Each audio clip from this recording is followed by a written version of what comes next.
I think there will be a profound sense of dismay and, frankly, contempt. He's ripped the party apart. He's created the greatest constitutional crisis of modern times. He's knocked billions off the value of the nation's savings. He's like a general that led his army to the sound of guns and at the sight of the battlefield abandoned the field. To the claims of his adjutant, who said he wasn't up to the job in the first place, I have never seen so contemptible and irresponsible a situation. What do you think should happen next then? This is a free society. There's no question of punishment. He must live with the shame of what he's done. Do you think he is ashamed? I have no idea. I know he should be. But the fundamental issue is a simple one. This process, which would not have happened without him, has now left a great gaping hole in the future of Britain's decision makers.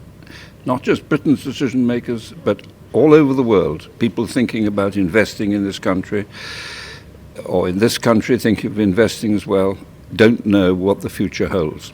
The priority now is for that question to be answered, and quickly. We cannot just let this thing drift as everybody makes speeches and pontificates. The decision-making, until it is restored, will cost us jobs and investment and is at the heart of our future prosperity. You say that he has brought shame on himself. Do you think he's brought shame on the party, the Conservative Party? The Conservative Party is an immensely impressive democratic political force.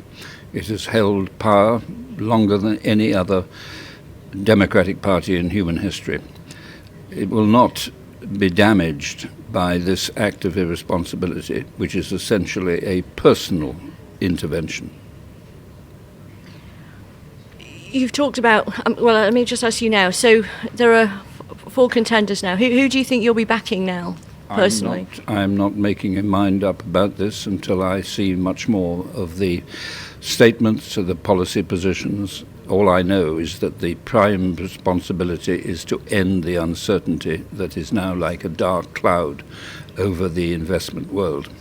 I read that you had said that Farage and Gove and Boris Johnson need to be in the negotiations with regard to Brexit. Do you still think that? Well, it's quite obvious that there's no prospect of that, which is... Well, Gove is standing. Yes, but he is... Boris Johnson is the one who won the referendum. Without him, it would not have happened. Without him, there would be none of this uncertainty. And he's abandoned the field.